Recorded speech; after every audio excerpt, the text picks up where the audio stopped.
I can just follow on from something Trevor said. This platform is only actually dangerous to somebody who might move to the left, so I'm safe. I'm going to move to stand over here.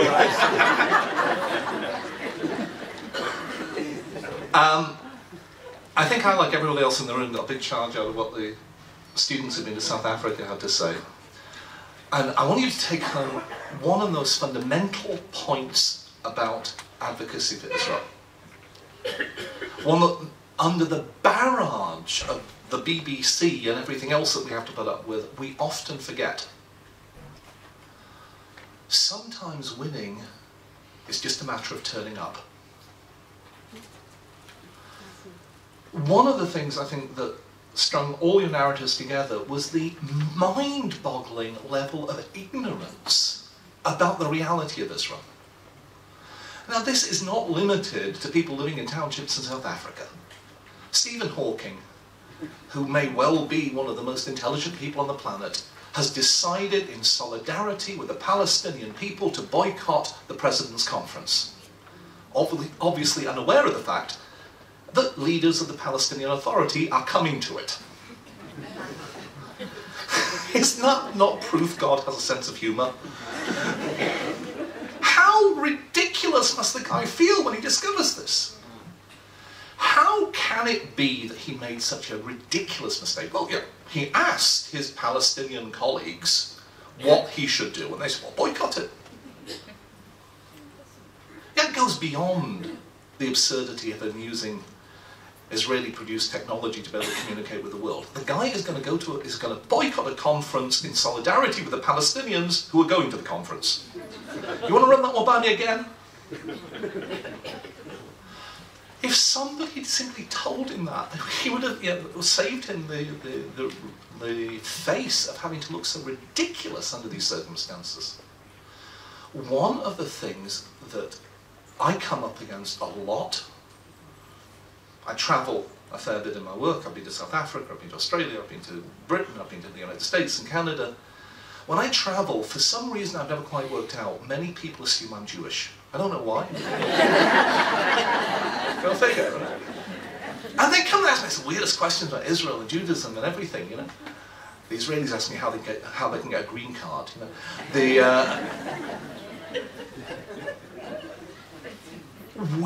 Because we are immersed in the reality of life in Israel, and because of the kind of people who are in this room this evening, in the realities of the Middle East, we forget that people don't know diddly squat. They know nothing. And sometimes just telling people something makes a huge difference. So one of the things I want you to walk away from this evening understanding is it is possible to just go out there and give people information, and it will make a difference. The second thing I want you to understand is that isn't enough. One of my first experiences as a student activist in the UK more than 3 decades ago, I was in Glasgow, and I heard, I was at a Palestine teach-in. The speaker was a Saudi diplomat who was wearing a suit that probably cost more than the GDP of several small third world countries rolled together, you know. And he's standing there talking about Nebuch the Palestinians. So it's an obvious layer of dissonance to anybody who was thinking about it. The first student on his feet to ask a question of this Saudi diplomat wasn't Jewish. He was a regular Glaswegian student, not identified as pro-Israel. He stands up and says to the Saudi, "Dinna talk to me about human rights. And your country, you can't get a bloody drink." You know?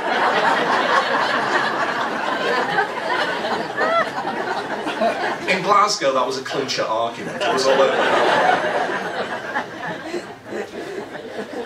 More than 3 decades ago, if you had scratched the average non-Jewish student on a university campus in the UK, you would have found somebody who was mildly pro-Israel.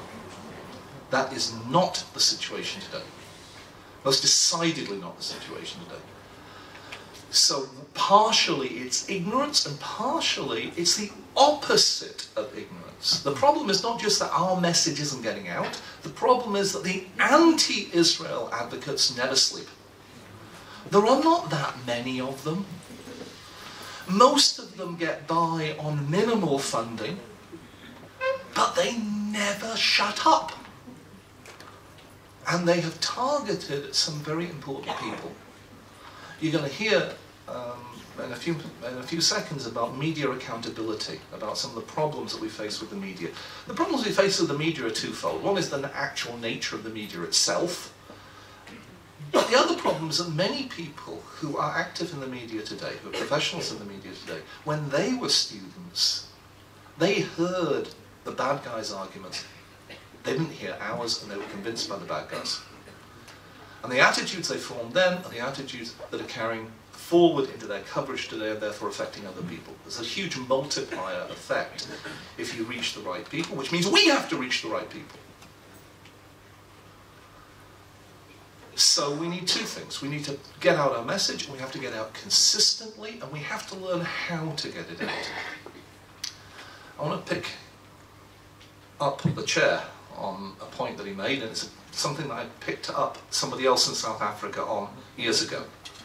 I was in South Africa, the community brought me out there, they asked me to do some consultancy work for them, and they introduced me to a group that they just set up called the Media Response Group.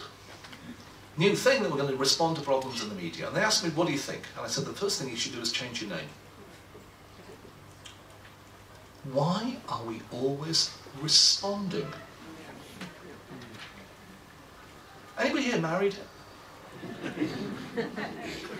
When you get to the point in the argument when you say to your spouse, darling, I can explain, that is the point you know you've lost. And what is the official name in Israel for our efforts to present our case to the world? Hasbara. World, we can explain. We can explain. We can explain everything. Just give us a few months, and we'll take you through history of the Middle East, and we can explain everything. The problem is we don't usually get that much time.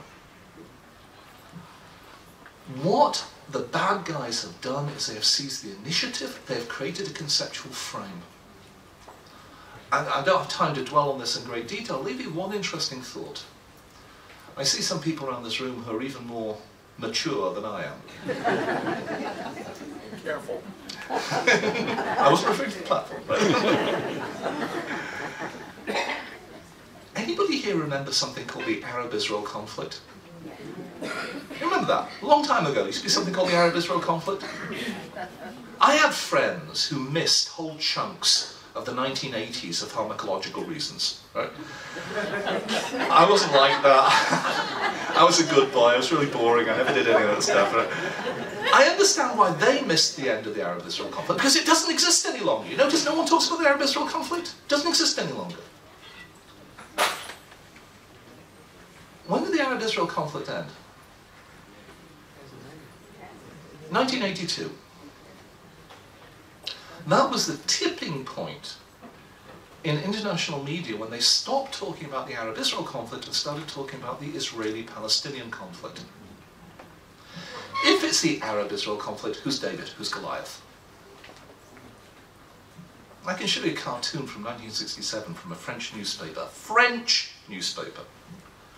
which depicts the Six-Day War as a huge, ugly Arab Goliath bearing down on this skinny little Israel wearing a loincloth and an eye patch. Right? It was 1967, armed only with a slingshot. It was obvious who the good guy was.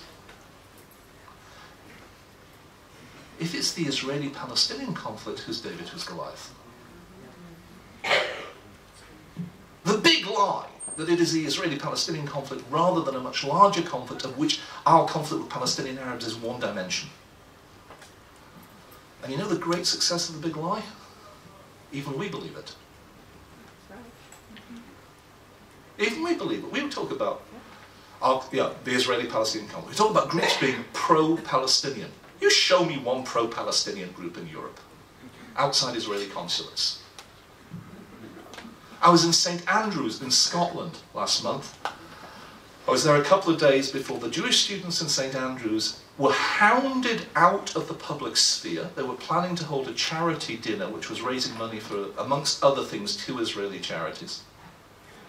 The hotel cancelled on them because of violent threats against the safety of the hotel. They counted it a great success because they were able to go ahead with the dinner in a secret location. Does the word Murano mean anything to anybody here? I was there in St Andrews and I spoke to the students there, and they talked about whether they were pro-Palestinian or not, whether there's such a thing as anti-Israel groups or not. I said to one of the anti-Israel people, I said, look at the website of one of the organizations you're talking about. I don't dispute anybody's right to be critical of Israel. It's a point that's coming up later. I don't dispute anybody's right to be critical of Israel. I'm an Israeli. No one's more critical of Israel than Israelis. It's our national sport.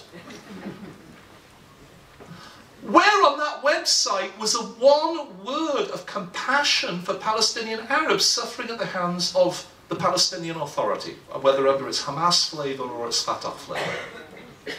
Not a word. Where was there any sign of compassion for Palestinian Arabs suffering at the hands of Arab governments? Not a word. I rest my case. That is not a pro-Palestinian organisation. It's an anti-Israel organisation. There are several very, very basic truths that we have to convey. We have to convey them consistently, and we have to command the conceptual frame. We have to command what the discussion is about, instead of simply responding to other people.